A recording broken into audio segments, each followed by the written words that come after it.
In the name of God, the compassionate and merciful, colleagues, at the outset, I must express our profound regret over the Council's action today.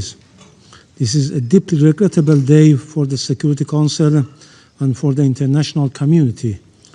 Today's adoption is a serious setback to the Council's credibility and leaves a lasting stain on its record. Today's action represents a blatant misuse of the Security Council mandate in pursuit of the political agendas of the certain members. The very state responsible for the brutal war of aggression against my country, the regime of the United States, sits on the other side of this chamber as President of the Council, abusing its position while obstructing every effort to bring an end to this barbaric war against the Iranian people and preventing the Council from fulfilling its charter-based responsibilities. Let me make it clear. This resolution is a manifest injustice against my country, the main victim of a clear act of aggression. It distorts the realities on the ground and deliberately ignores the root causes of the current crisis. The very purpose of this biased and politically motivated text, which was pushed by Israeli regime and the United States, is clear: to reverse the roles and position of victims and aggressors. It rewards the regimes of the United States and Israel, which have violated the UN Charter and committed acts of aggression. In doing so, it established impunity and sent a wrong message to the international community, emboldening the aggressors to commit further crimes. Accordingly, we do not recognize the Council's action today.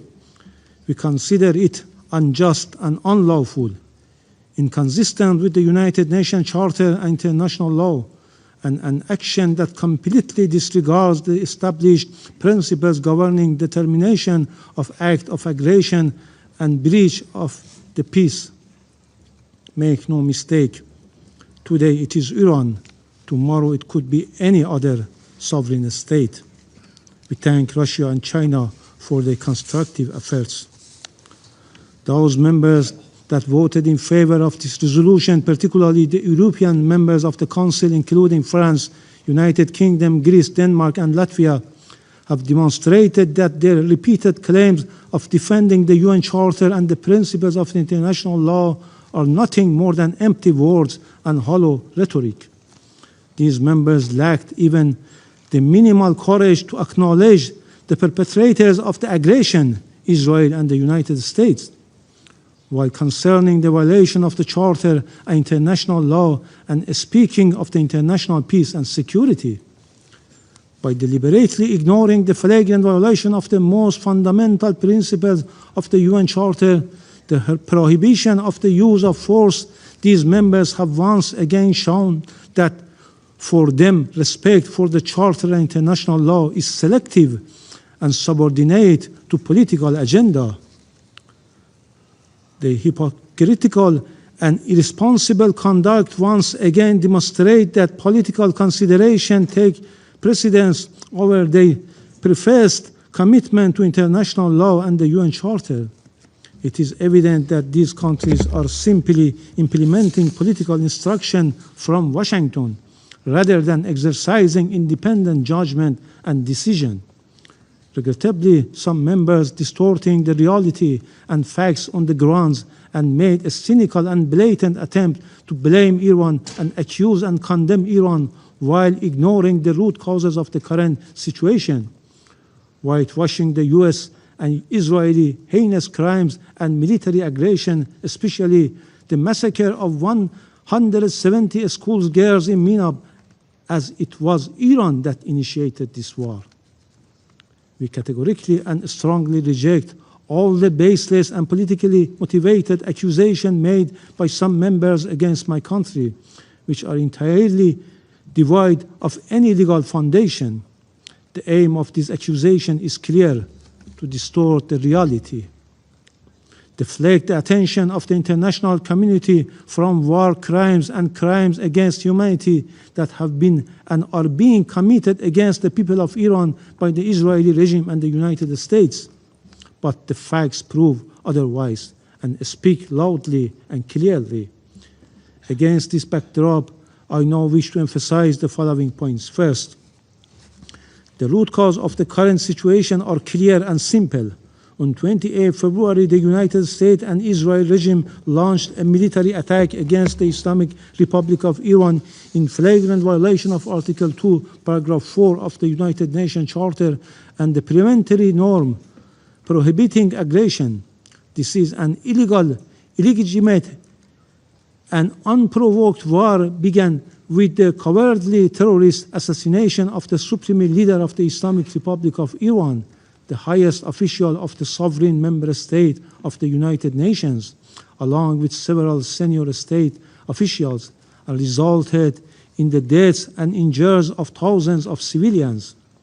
This aggression was accompanied by coordinated attacks on both military and civilian infrastructure, including schools, hospitals, residential buildings, sports facilities, public service centers, and relief facilities across the country.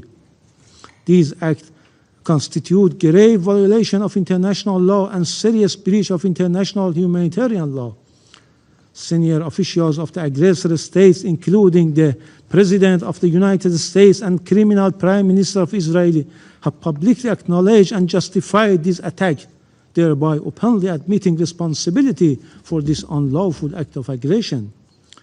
Since 28 February, the continued military strike by the United States and the Israeli regime have martyred more than 1,348 civilians, including women and children, more than 17,000 civilians injured, and destroyed or damaged 19,734 civilian sites.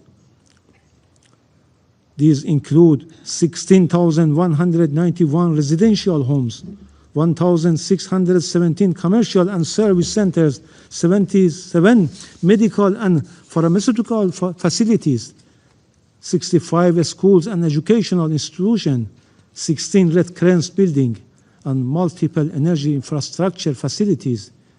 The scale and systematic nature of this attack clearly constitute war crimes and crime against humanity. Second, in response to this deliberate and unjustified aggression, the Islamic Republic of Iran has exercised and continues to exercise its inherent right of self-defense in accordance with Article 51 of the United Nations Charter to defend its sovereignty and territorial integrity. And in light of the failure of the United Nations Security Council to discharge its duty and responsibilities under the Charter of the United Nations, has undertaken necessary and proportionate defensive operation against the bases and facilities of the aggressors in the region. Such actions are lawful under international law and have been clearly and repeatedly warned of in advance through various channels and at different levels. Our response is lawful, necessary, and proportionate. Iran targets only the military objective of the aggressors. Our assessment indicates that some of these incidents may have resulted from interception by the United States defense system, which could have diverted from intended military targets. Third, since the beginning of this aggression against the Islamic Republic of Iran by the United States and Israeli regime, the aggressors have also used the territories and facilities of certain third states in the region to launch unlawful military attack. Under the fundamental principle of international law, states are prohibited from knowingly allowing their territory to be used directly or indirectly to cause damage to other states.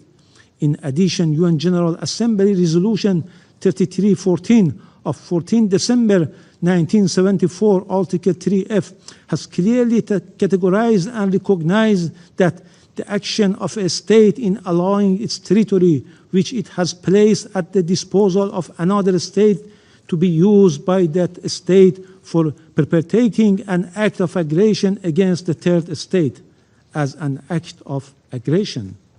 Furthermore, as a principle of international law emanating from the jus cogens character of the prohibition of aggression, states must undertake all necessary measures to prevent foreign armed forces based in their territory from committing acts of aggression against other states and must not facilitate or support such acts. It is evident that in the event of the breach of this fundamental obligation, a state whose territory has been used to carry out acts of aggression against a third state bears international legal responsibility, including responsibility for reparation of direct and indirect damage resulting from such attack. Similarly, the measures claimed to have been taken by the United Kingdom and certain other states outside the region under pretext of a so-called right of individual or collective self-defense are devoid of any legal basis and are wholly unjustifiable under international law. Such action may themselves constitute acts of aggression. Moreover, these states have deliberately refrained from identifying the original aggressors, namely the United States and Israeli regime, and have in effect attempted to reverse the roles of victims and aggressor. Fourth, the aggressors, in particular the United States, are under an obligation to make full reparation for the injury caused by the ongoing violation against Iran and its citizens, including any damage incurred. Furthermore, the individual criminal responsibility of the President of the United States and any other U.S. official and individuals involved in grave breach of international humanitarian law, including for directing deliberate attack against civilians and launching willful attacks against civilian objects, is beyond doubt. Fifth, the Islamic Republic of Iran remains committed to maintaining friendly relations with the countries in the Persian Gulf region based on mutual respect, the principle of good neighborliness, and respect for each other's sovereignty and territorial integrity. Iran re-emphasized that its defense operation targeting United States military bases and facilities in the region are in no way against the sovereignty and territorial integrity of the regional countries. Also, the Israeli regime has succeeded in dragging the United States into a regional conflict. Iran's relations with neighbors are rooted in long-standing historical, cultural, and geographical ties.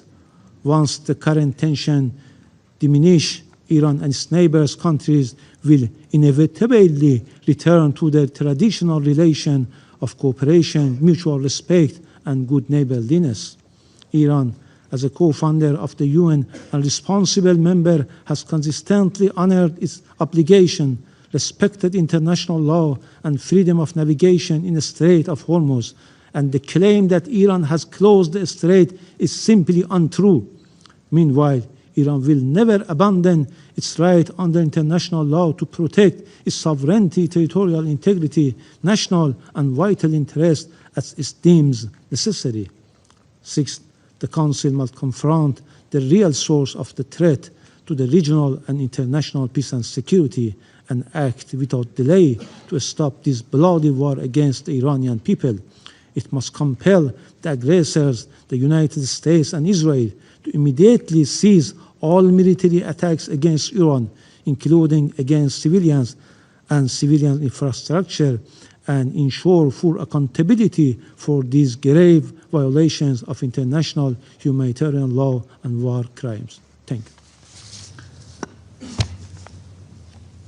The representative of Iran made a statement. I give the floor to the representative of Israel. Thank you, Mr. President.